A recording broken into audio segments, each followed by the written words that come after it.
বাংলাদেশ ব্যাংকে যা ঘটল তা শুধু একজন গভর্নরের বিদায় নয়, রাষ্ট্রীয় আর্থিক প্রতিষ্ঠানের ভেতরের অস্থিরতার এক নগ্ন প্রকাশ। সংবাদ সম্মেলন শেষ করে আহসান এইচ মনসুর যখন বাসার পথে রওনা দিলেন, তখনও হয়তো তিনি বুঝতে পারেননি বিদায়টা এমন তিক্ত হবে। কেন্দ্রীয় ব্যাংকের কর্মকর্তারা আনুষ্ঠানিকভাবে তাকে বিদায় জানালেও তার কিছুক্ষণের মধ্যেই পরিস্থিতি নাটকীয় মোড় নেয়।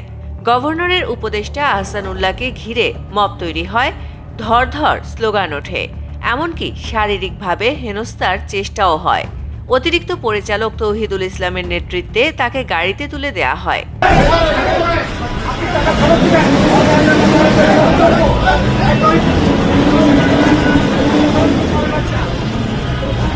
উপস্থিত ছিলেন নির্বাহী পরিচালক সরোয়ার হোসেন, পরিচালক নওশাদ মোস্তফা, অতিরিক্ত পরিচালক তানভীর আহমেদ সহ প্রায় ৩০ জন কর্মকর্তা। এটি কেন্দ্রীয় ব্যাংকে এ দৃশ্য স্বাভাবিক প্রশাসনিক মতবিরোধের চেয়ে অনেক বেশি কিছুই ইঙ্গিত করে। কয়েকদিন ধরেই আহসান এইচ মনসুরের বিরুদ্ধে আন্দোলন চলছিল। কর্মকর্তা কর্মচারীদের সংগঠন তাকে স্বৈরাচারী আখ্যা দিয়ে প্রতিবাদ সভা করে, শোকজ ও বদলির আদেশ প্রত্যাহারের দাবি তোলে, এমনকি কলম বিরতির হুঁশিয়ারিও দেয়। তাদের অভিযোগ, স্বায়ত্তশাসনের বদলে প্রতিষ্ঠানে চলছে একক সিদ্ধান্তের শাসন। চুক্তিভিত্তিক নিয়োগে ভরে গেছে দপ্তর, কর্মকর্তাদের মর্যাদা খর্ব করা হচ্ছে। তবে গভর্নরের বক্তব্য ছিল ভিন্ন। কিছু কর্মকর্তা স্বার্থান্বেষী মহলের ইশারায় বিশৃঙ্খলা তৈরি করছেন। সার্ভিস রুলসের বাইরে গেলে ব্যবস্থা নেওয়া হবে।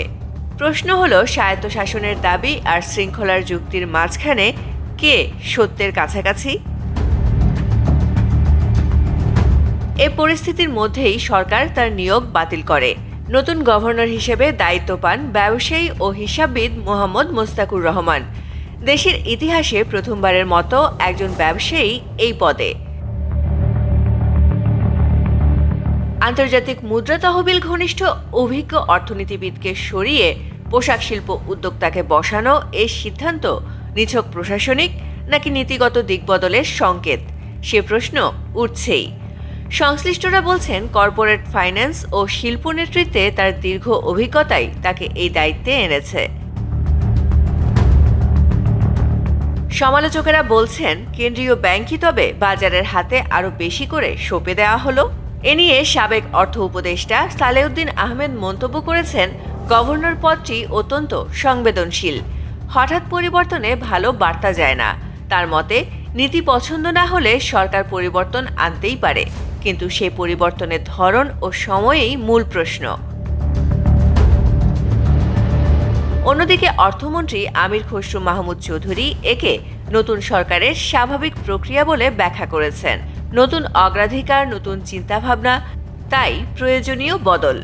আহসান এইচ মনসুরের সময়ে ব্যাংক একীভূতকরণ সহ কিছু কাঠামোগত সিদ্ধান্ত নেওয়া হয়েছিল, যা সমর্থন ও সমালোচনা দুই কুড়িয়েছে।